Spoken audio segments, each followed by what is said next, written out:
Welcome to Fine Living, presented by Jim Reif Builders on 1240 Radio WOMT.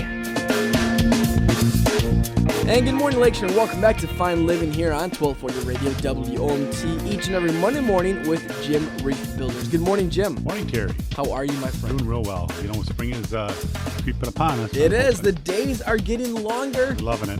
I love it. You know, you go home and it's not dark. That's right. That's a great feeling. It's a good thing. Jim, today we want to talk about vinyl siding. Correct, Terry. As people know, there's a lot of the houses in our area and in most communities have vinyl siding on, and it's a really pretty decent product. So there's why we shouldn't tell you about it and give you some pointers on it. It works well for the clients because it gives them opportunity to make their house appealing and give them different color choices and different textures and such. And there's lots of brands out there, and I'm not here out here to sell any brand, but a couple of things that they should know about that. In vinyl siding, especially in the lap siding that you see that goes horizontal, you probably want to look towards a siding that's a 0.042 panel. It's just a medium grade thickness. They have a thicker panel, but it's a medium grade thickness. It's durable for our climate with being a little colder and such, and it'll hold up better for you in the long run. Because the thinner panels have a tendency to break easier, have more fillers in them, not as much vinyl. So in the long run, you're probably better off with the 0.042 panel. Excuse me. Okay. I know that there's also a lot of different textures and colors when it comes to vinyl siding. Correct. Most people will use a wood grain texture on their siding, that choice. But there's also a smooth look that looks kind of neat in regard to some older homes, especially some of the farm style homes with a narrow siding. They have shake look. They have a fish scale look. You can get a vertical, which goes up and down, with a board and batten type of look.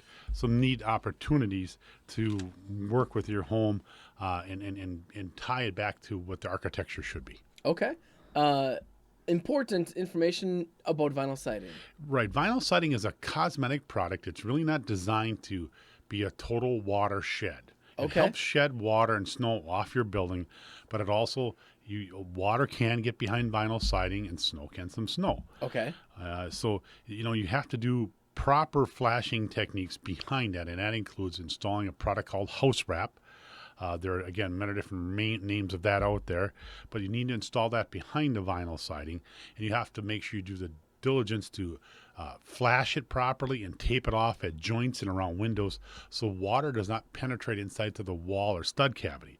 Because if water gets into that stud cavity, you could have problems with deterioration, rot, carpenter ants, bugs. What do you do if that happens? Well, if it does, then we're looking at take the whole wall down? Well, we have to take maybe a section or two out, we replace some rot, and we've seen that happen. So vinyl siding, and if you're using vinyl siding in any siding, you really should have this house wrap material behind there.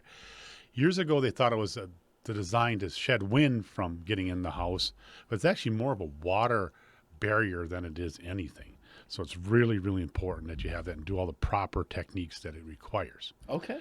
I also know that darker colors, they fade quicker. That's correct. So we got some really neat dark colors, but they're going to fade a little bit quicker than the lighter colors will. Okay. You can wash vinyl siding every year if you'd like. It doesn't hurt it. How long does vinyl siding normally last? Well, you could probably get 20 to 30 years out of vinyl siding fairly easily.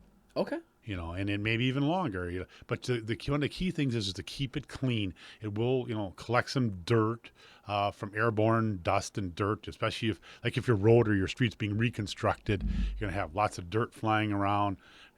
So you want to make sure you try to clean it if you can, power wash it, lightly. You may have to use a little bit of detergent with it to help clean it. And it keeps it clean. It helps refresh it. So it's a good process to do that every few years if you can. Jim, great information. If people want to get a hold of Jim Reif Builders, how can they do that? Terry, we got a great Facebook page. Look us up there. You can message us through there or look up our phone number there. Give us a call at 684-6899. And we're on the web at jimreifbuilders.com, and you can drop an email to us through there. And Jim, we'll talk to you next week. Great, Terry. Thanks. Thank you. Thanks for listening to Fine Living, presented by Jim Reif Builders, the leader in new construction and remodeling here on the Lakeshore. Let their vision enrich your lifestyle. Tune in again next week for another episode of Fine Living on 1240 Radio WOMT. To learn more, visit jimreifbuilders.com.